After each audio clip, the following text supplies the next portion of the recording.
Hello दोस्तों, स्वागत है आपका हमारे YouTube चैनल राइज टू 100 में, जहां पे आप सीख रहे हैं अकाउंटेंसी। और आज का जो हमारा टॉपिक रहेगा नॉट फॉर प्रॉफिट ऑर्गेनाइजेशन, जो चैप्टर हमारा चल रहा था उसका ये पार्ट नंबर 4 है, जिसमें हम सीख रहे हैं calculation of amount of consumable item. तो बहुत इंपॉर्टेंट टॉपिक है, 3 मार्क्स में इसमें से भी क्वेश्चन पूछ लिया जाता है। और अगर 3 मार्क्स में क्वेश्चन आ गया तो कैसे करेंगे ये आपको समझना है। अगर आपने इससे पहले सब्सक्रिप्शन की कैलकुलेशन कैसे करते हैं, फंड बेस्ड अकाउंटिंग कैसे करते हैं, क्या है एनपीओ, क्या क्या इसकी फाइनेंशियल स्टेटमेंट है, तो उसके लिए ऑलरेडी वीडियो अपलोड हैं। आप डिस्क्रिप्शन में लिंक ले लें या फिर आप प्लेलिस्ट में जाएं और एनपीओ की प्लेलिस्ट को ओपन करें और वहां से इस चैप्टर को कंप्लीट कर ले। जहां तक आपने नहीं किया है अभी तो उसको यहां से कंप्लीट करेंगे। आगे बढ़ते हैं। तो कहते हैं calculation of amount of consumable item. देखिए जी, कंज्यूम का मतलब क्या होता है, तो आपने बहुत बार ये वर्ड टर्म सुनी हुई होगी, है ना, इकोनॉमिक्स में सुनी है कंज्यूम्ड। तो वही चीज़ यहाँ पे सेम, मतलब तो कंज्यूम का सेम ही रहेगा। कंज्यूम का मतलब होता है किसी भी चीज़ का इस्तेमाल करना, उसको उपभोग कर लेना, है ना।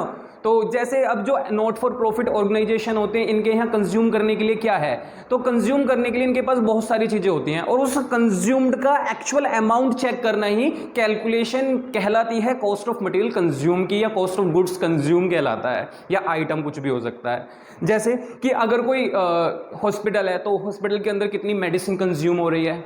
अगर कोई स्टेशनरी है, ऐसे मतलब कोई इस तरीके का स्कूल टाइप का है तो स्कूल में कितनी स्टेशनरी कंज्यूम हुई। या फिर कोई स्पोर्ट्स कॉम्प्लेक्स है ट्रस्ट के नाम से, जैसे स्टेडियम्स होते हैं, वहाँ पे कितना स्पोर्ट्स मटेरियल कंज्यूम हो रहा है। एक्चुअल में उसका अमाउंट क्या है, क्योंकि कुछ मटेरियल रखा भी रह जाता है, कुछ पुराना भी बचा हुआ होता है, कुछ हम नया भी खरीदते हैं। तो बहुत सारी कैलकुलेशन मतलब दिमाग में ये होता है कि कितना एक्चुअल में कितना खर्च हुआ होगा। तो उसी की कैलकुलेशन सिखाने के लिए आपको एक टॉपिक बना दिया गया, कॉस्ट ऑफ मटेरियल कंज्यूम्ड का। ठीक है, इसका एक एग्जांपल लेते हैं। इसका एग्जाम्पल क्या हो सकता है, देखो एग्जाम्पल में ऐसे समझ लो, मान के चलते हैं कि आप चिप्स के शौकीन हैं, है ना, लेस के चिप्स आते हैं, आप उनके बहुत ज्यादा शौकीन हैं, आपको चिप्स बहुत पसंद है और आप बताए उनका स्टॉक रखते हो अपने पास, मतलब आप पर्टिकुलरली अपने पास बहुत सारा चिप्स का सामान रखते हो, मतलब चिप्स के पैकेट्स रखते हो क्योंकि आपको बहुत पसंद है। इसका मैं एक एग्जाम्पल लेता हूँ, एक दिन की कैलकुलेशन करके दिखाऊंगा कि आप कितने चिप्स के पैकेट कंज्यूम कर लेते हो। मैं आपको इसका एग्जाम्पल देके समझाता हूँ। मान के चलते हैं आज के दिन जब आप सुबह उठते हैं तो आप चिप्स खाते हो। मैं बता रहा हूं क्योंकि आप शौकीन हो, तो आपने कल जो बीत गया है वो तब भी चिप्स खाई थी और आप आने वाले टाइम में भी चिप्स खाते रहोगे क्योंकि आपको बहुत पसंद है। तब तक कि आपकी सेहत खराब ना हो जाए तब तक आप उसको नहीं छोड़ने वाले। तो यहीं पे एग्जांपल स्टार्ट होता है कि जब आप आज सुबह उठते हो तो आपके पास कल रात के बचे हुए 2 पैकेट्स ऑफ चिप्स बच गए। ठीक है जी, तो ये चिप्स हैं जो कि 2 पैकेट्स आपके पास ऑलरेडी बचे हुए हैं। क्यों? क्योंकि कल जो आपने अपने लिए सामान मंगाया था अपने डैडी से, आपने चिप्स के बहुत सारे पैकेट्स मंगाए थे, उसमें से 2 पैकेट अभी बचे हुए थे। इसके बाद आपने, क्योंकि आपके डैडी आपके लिए आपसे बहुत प्यार करते हैं, सभी के करते हैं, तो ऐसी आपकी हर मुरादें वो पूरी करते हैं, तो चिप्स के पैकेट आप उनको बोलते हो, वो डेली ला कर देते हैं। कहते हैं कोई नहीं, बीमार हो जाओगे तो हम दवाई करा देंगे, लेकिन तुम्हें जो पसंद है तुम वो करो। तो आपने उनसे कहा कि आज मेरे लिए 10 पैकेट्स ऑफ चिप्स लेकर आना, तो वो आपके लिए 10 पैकेट्स ऑफ चिप्स परचेज करके लाए, ये परचेज कर लाए। ठीक है, और 2 पैकेट आपके पास ऑलरेडी थे जिसको मैं ओपनिंग स्टॉक बोल सकता हूं। ये आज सुबह आपके पास ओपनिंग स्टॉक है, 10 पैकेट्स चिप्स के लेकर आए। और जब रात को आप सोने लगे तो सोते वक्त आपने पाया कि आपके पास 5 पैकेट्स और चिप्स रिमेन्स हैं। इसको आप जब रात के टाइम सो रहे हो और इसको छोड़ के सो रहे हो कि अब कल यूज होंगे, तो उसको आप अपना क्लोजिंग स्टॉक बोल सकते हो। तो आपके डैडी आपके पास आए, उन्होंने आपके सिर पे 2 बार हाथ फिराया और कहते हैं मेरे बच्चे ने आज कितने चिप्स के पैकेट कंज्यूम कर लिए। अपने लाडले बेटे या बिटिया से पूछ रहे हैं कि कितना चिप्स का पैकेट आज वो कंज्यूम कर गया है, कितने खा चुके हैं, कितने उन्होंने ठिकाने लगा दिए हैं। तो वो कहते हैं देखो जी कैलकुलेशन करो। शुरुआत में पापा आप जरा चेक करना, जब आपने आज मुझे लाके दिए थे चिप्स तब सुबह मेरे पास ऑलरेडी 2 चिप्स के पैकेट थे, आप 10 लेकर आए, तो आप मुझे बताओ ओपनिंग स्टॉक प्लस परचेज अगर मैं करूं तो 12 चिप्स के पैकेट आपके पास थे टोटल, अगर आज आपको यूज करने थे। आप कहते हो डैडी आज मेरे पास 5 चिप्स के पैकेट बच गए जिनको मैं कल यूज करने वाला हूं, तो इस वजह से मेरे पास 5 बच गए, वो मैंने छोड़ दिए। तो आपके डैडी कहते हैं ठीक है 12 में से 5 माइनस कर दो। ओके, मेरे बच्चे ने 7 चिप्स के पैकेट खा लिया आज, वेरी गुड, कोई बात नहीं, कल को और आ जाएंगे, बहुत सारे आ जाएंगे। वो आपको इस तरीके से बोलते हैं। तो आप मुझे बताओ क्या आपने कितने चिप्स के पैकेट कंज्यूम किया, आपको कैलकुलेट करना आया। इसका क्या फॉर्मूला बनाया आपने, का जो आपके पास ओपनिंग स्टॉक है उसमें आप ऐड कर दीजिए जो आपने परचेज किया साल के दौरान ड्यूरिंग द ईयर, तो आपने जैसे 2 पहले से थे, 10 आपके पास हो गए तो टोटल 12, और कहते हैं साल के लास्ट में आपके पास कितना बच गया उसको माइनस कर दो, तो आपको ये पता चल जाएगा कि कितना आपने कॉस्ट ऑफ मटेरियल कंज्यूम किया है, मतलब कितने आपका मटेरियल कंज्यूम हो चुका है, कितनी कॉस्ट उसकी आई है। और ये जो अमाउंट निकल कर आता है यही आपका एक्चुअल एक्सपेंस होता है, क्योंकि असलियत में इतना ही खर्चा होगा जितने उन 7 पैकेट, देखो ना यहाँ पे आपके पास 7 पैकेट्स आपने यूज किए, तो 7 पैकेट पे जितने रुपए के आए होंगे उतना ही खर्चा आपका उस दिन का हुआ, क्योंकि बाकी तो अगले दिन खर्च होगा वो पैसा, क्योंकि अगले दिन यूज करोगे। तो वही जो अमाउंट होता है ये एक्चुअल एक्सपेंस होता है, और इसी अमाउंट को हम ट्रांसफर करते हैं इनकम एंड एक्सपेंडिचर अकाउंट में डेबिट साइड, और डेबिट साइड कौन सी साइड होती है? एक्सपेंडिचर साइड होती है। तो बस यही छोटा सा कॉन्सेप्ट है calculation of cost of material consume. बच्चों को नहीं समझ में आता तो समझने की जरूरत है, प्रैक्टिकल सोचो कि आपने कितना यूज कर लिया, कितना खा गए, कितना हजम कर लिया आपने, उसी को आप क्या बोलते हो? कंज्यूम बोलते हो, और जो बचा रह गया उसको साइड कर देते हैं। तो इसी के लिए एक एग्जांपल हमने लिखा, देखो हमने ये लिख दिया कि accounting for consumable goods like stationery, medicine, sports material, और भी बहुत सारे हो सकते हैं, इनकी कैलकुलेशन करते हैं और हम ये चेक करते हैं कि कितना इनकम एंड एक्सपेंडिचर में भेजना है। तो आपको एक एग्जांपल लिखा कि opening stock of sports material, आप स्पोर्ट्स मटेरियल में डील कर रहे हो तो जहां पे आप गुड्स लिखते हो यहां लिख सकते हो opening stock of sports material, और कितने रुपए का ओपनिंग स्टॉक था? 2000। ओके डन, कोई प्रॉब्लम नहीं है। आपके पास कितना परचेज किया? मैंने कहा जी परचेज ढूंढ दो। अच्छा 18,000 रुपए का और खरीदा था, तो ऐसा करने से तो मेरे पास 20,000 रुपीज का स्पोर्ट्स मटेरियल होगा। अब स्पोर्ट्स मटेरियल क्या होता है? जैसे आप स्टेडियम में जाते हो तो जो बैट है, क्रिकेट बैट, वो इक्विपमेंट है, लेकिन जिस बॉल से आप खेलते हो वो मटेरियल है। आप बैडमिंटन के किसी कोर्ट पे जाते, मतलब आप बैडमिंटन के क्लब में जाते हो तो बैडमिंटन रैकेट जो होता है ना, तो उसको आप क्या बोलते हो?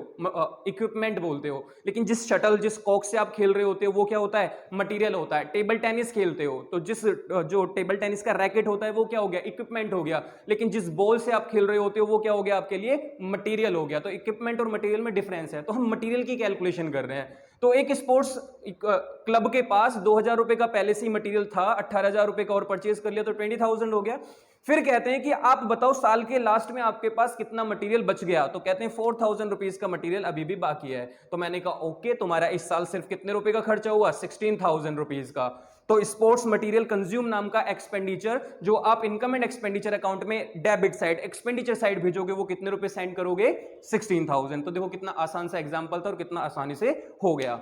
लेकिन बच्चों 12th क्लास में हो आप तो, और आपको तो पता है सीबीएसई बोर्ड वाले इतने आसान आसान क्वेश्चन तो देंगे नहीं, वो तो खेलते हैं हमारी भावनाओं के साथ, फीलिंग्स के साथ खेलते हैं वो। तो खेल खेल में वो आपको कैसा क्वेश्चन पकड़ाते हैं, जरा मैं आपको इसी क्वेश्चन के, इसी फॉर्मेट के ऊपर आने वाले क्वेश्चन के दूसरे दर्शन कराता हूं। कहते हैं क्या? स्टेशनरी, मान लो आपके पास एक लाइब्रेरी है या आप कोई स्कूल रन कर रहे हैं ट्रस्ट के अकॉर्डिंग, तो आप स्टेशनरी यूज करते हो। कहते हैं आपके पास स्टॉक ऑफ स्टेशनरी ओपनिंग और क्लोजिंग, मतलब शुरू में जो स्टेशनरी थी और साल के लास्ट में जो आप यूज नहीं कर पाए क्लोजिंग स्टेशनरी। हमने कहा डन। कहते हैं क्रेडिटर, उधार, आप स्टेशनरी उधार भी परचेज करते हो। जो पुराना उधार है 2000 और इस साल के लास्ट में जब आपने देखा तो आपका वो उधार अब 1300 रुपीज हो चुका है, मतलब जो क्रेडिटर थे वो 2000 और 1300 है ओपनिंग क्लोजिंग। मैंने कहा अच्छा क्रेडिटर भी दे दिया, हमने तो यहाँ पे क्रेडिटर का नाम ही नहीं देखा। ये कहते हैं अब तुम सोचना, ये तुम्हारे दिमाग के ऊपर। मैंने कहा चलो चेक करेंगे। कहते हैं एडवांस पेड फॉर क्रेडिटर, आप क्रेडिटर को एडवांस भी पे करके रखते हो। आपने एडवांस पे कर रखा है स्टेशनरी के लिए, पिछले साल आपने 200 रुपए का स्टेशनरी के लिए एडवांस, क्योंकि पिछले साल का बैलेंस ही ओपनिंग बैलेंस होगा। और कहते हैं इस साल के लास्ट में आते आते आप पाते हो कि आपने 1300 रुपीज का ये एडवांस भी जमा कर रखा है। मैंने अच्छा। और कहते हैं amount paid for stationery 10,800, purchase नहीं लिखा इस बार। बच्चों परचेज होता तो काम खत्म हो जाता, अगर परचेज होता तो मैं purchase plus opening stock minus closing stock करके क्वेश्चन खत्म कर लेता। लेकिन इस बार ये कहते हैं परचेज नहीं बता रहे, हम तो ये कहते हैं कि तुमने जो अमाउंट इस साल और पे किया है स्टेशनरी के लिए वो 10,800, और आप स्टेशनरी का अमाउंट किसको पे करके आयोगे? जिनसे आप सामान खरीदते हो, तो वही क्रेडिटर हो गए लोग। तो कभी कभी बच्चों को क्रेडिटर अकाउंट बना के भी सिखाया जाता है, तो कभी कभी बच्चों को इसको स्टेटमेंट में भी सिखाया जाता है। तो हम आपको स्टेटमेंट सिखाते हैं क्योंकि सबसे आसान स्टेटमेंट होती है। चलिए जी चेक करते हैं कैसे स्टेटमेंट बनेगी। इसको रब करता हूं, यहां पे बताता हूं कैसे स्टार्ट करना है। हम इनसे पूछते हैं कि आप मुझे बताओ आपने ड्यूरिंग द ईयर कितना अमाउंट पे किया, तो ये कहते हैं हमने 10,800। अब मैं इस फ्रेम से बाहर हूं लेकिन आपको यहां ध्यान देना है। कहते हैं आपने अमाउंट पेड किया है during the year, amount paid during the year 10,800। हमने कहा ठीक है जी, 10,800 रुपए आप इस साल पे करके आए हो। अब आपको क्या करना है? ओपनिंग स्टॉक क्या है हमारे पास? ओपनिंग स्टॉक प्लस होता है, क्लोजिंग स्टॉक माइनस होता है, ये तो आपको पता है। तो हम यहां पे बना लेते हैं दो कॉलम, एक तरफ लिख लेते हैं ऐड और दूसरी तरफ लिख लेते हैं लेस। डन। अब आप मुझे बताइए ओपनिंग स्टॉक को आप क्या करते हो, प्लस ओपनिंग स्टॉक। आपको फिर ध्यान रखना है बच्चों, अगर आप मेरी पिछली क्लास देखकर आए हो, पिछली क्लास का मतलब सब्सक्रिप्शन वाली, तो वहां पे मैंने आपको बताया था साफ शब्दों में कि मैचिंग कॉन्सेप्ट मैचिंग प्रिंसिपल को फॉलो करना। और मैचिंग प्रिंसिपल कहता है इस साल से रिलेटेड पैसे को ही रिकॉर्ड किया जाएगा, ना आने वाले साल का रिकॉर्ड होगा, ना ही पिछले साल का रिकॉर्ड होगा। तो जरा चेक करते हैं। आप मुझे बताओ जो ओपनिंग स्टॉक, जो पिछले साल का स्टॉक बचा था, वो इसी साल तो यूज होना है, तो वो इस साल प्लस होगा खर्चा। तो हमने इस वजह से ओपनिंग स्टॉक ऑफ मटेरियल, अब यहां पे स्टेशनरी है तो मैं ओपनिंग स्टॉक ऑफ स्टेशनरी लिख रहा हूं। ओपनिंग स्टॉक ऑफ स्टेशनरी 3000 मैंने ऐड कर लिया। और जो क्लोजिंग स्टॉक है, अब वो क्लोजिंग स्टॉक इस साल यूज नहीं होगा, इस स्टॉक का इस्तेमाल मैं कब करूंगा, नेक्स्ट ईयर करूंगा। तो इस वजह से मैं क्लोजिंग स्टॉक को क्या कर दूंगा, यहां से माइनस कर दूंगा। बच्चों हर क्वेश्चन का जवाब आपके पास 11th क्लास के chapter number 3 concept principle conventions में छिपा हुआ है। और इन्हीं सवालों के जवाब ढूंढते हो तो जर्नल एंट्री पास करते हो। तो ध्यान रखना, बहुत इंपॉर्टेंट चैप्टर है। अगर आप 11th क्लास में कुछ नहीं पढ़े थे तो भी आपको कोई दिक्कत नहीं है, सिर्फ 2 चैप्टर अब भी पढ़ लेना। चाहे आप 11th क्लास कंप्लीट कर चुके हो, 12th में हो, चाहे आप 12th के बाद ग्रेजुएशन कर रहे हो, पोस्ट ग्रेजुएशन कर रहे हो, MBA कर रहे हो, कुछ भी कर रहे हो, और आप NPO सीखने आए हो, तो सिर्फ 11th क्लास के 2 चैप्टर कंप्लीट कर लो, एक प्रिंसिपल वाला और एक जर्नल एंट्री वाला। और दोनों ही वीडियो हमारे चैनल पे अवेलेबल हैं, आप उन्हें प्लीज देखना। चाहिए तो हमने कहा क्लोजिंग स्टॉक को यहां से हटा देते हैं। क्यों? क्योंकि क्लोजिंग स्टॉक तो इस साल बच गया तो अगले साल यूज होना है, जो अगले साल यूज होगा उसको हम यहां पे लिखते नहीं है, हमारे कोई मतलब की चीज नहीं है क्लोजिंग स्टॉक, क्योंकि जो जिस साल यूज होगी उसी साल रिकॉर्ड होनी चाहिए। आगे बढ़ते हैं, क्रेडिटर्स फॉर स्टेशनरी। अब आप मुझे बताओ, उधार है, कहते हैं पुराना उधार कितना था, 2000 रुपए, मतलब ओपनिंग क्रेडिटर, और क्लोजिंग क्रेडिटर कितने हैं, 1300। अब आप मुझे बताओ, जो पुराना उधार है वो तो पुरानी लाइबिलिटी है ना, इस साल की लाइबिलिटी नहीं है ना वो, और जो इस साल की लाइबिलिटी है क्लोजिंग। आप बताओ क्रेडिटर का मतलब क्या होता है, मैंने उधार कर लिया जिनसे पिछले ओपनिंग का मतलब पिछले साल उधार हुआ होगा। अब पिछले साल की लाइबिलिटी तो पिछले साल ही चुकाई जाएगी, बेशक नहीं थी, पे जब भी करोगे वो पिछले साल के लिए पे कर रहे हो। और जो तुमने इस साल लाइबिलिटी क्रिएट किया, मतलब आप इस साल और खरीद के लाए होगे, तो इसका मतलब क्या हो गया, जो क्रेडिटर होंगे वो जिस साल के होंगे। देखो ओपनिंग का मतलब पिछले साल, मैंने कहा जी पिछले साल के क्रेडिटर तुमने पिछले साल उधार लिया था, इस साल तो नहीं लिया ना, इस साल जितना लिया है वो बताना। तो हमने कहा लीजिए बच्चों, ओपनिंग क्रेडिटर्स को यहां पे क्या कर देते हैं, plus opening creditors of stationery. Opening creditor कितने हैं, 2000। हमने कहा ये हमारे साल के हैं ही नहीं, ये तो पिछले साल के थे। आप कहोगे ओपनिंग स्टॉक भी तो हमारे साल का नहीं है। मैंने कहा बच्चों पिछले साल का जो स्टॉक था पिछले साल यूज ही नहीं हुआ, इस साल यूज होगा, बचा हुआ है। मैं कह रहा था चिप्स के पैकेट 2 बचे हुए थे, तो आपने आज खाए, कल के बचे हुए, तो जब आज खाए तो आज यूज हुए। लेकिन पुराने क्रेडिटर तो पिछले साल सामान खरीदा था तब के थे, तो तब लिखे जाने चाहिए थे। हमने कहा इसको माइनस कर दो। और इस साल के क्रेडिटर, मैंने कहा हाँ इस साल उधार लिया होगा, उस साल के क्रेडिटर हैं तो इसी साल रिकॉर्ड होंगे, तो इसको प्लस कर देते हैं। हमारे साल की चीजें प्लस, पिछले साल की चीजों को हटा देंगे, जो हमारे साल में मतलब नहीं रखती उनको हटाना है यहां से। तो हमने कहा क्लोजिंग क्रेडिटर्स ऑफ स्टेशनरी 1300। बहुत बढ़िया। इसके बाद आगे बढ़ते हैं, हमने क्या कवर कर लिया, अमाउंट लिया सबसे पहले, ये दोनों पॉइंट पे कवर कर लिया, एडवांस पेड फॉर क्रेडिटर।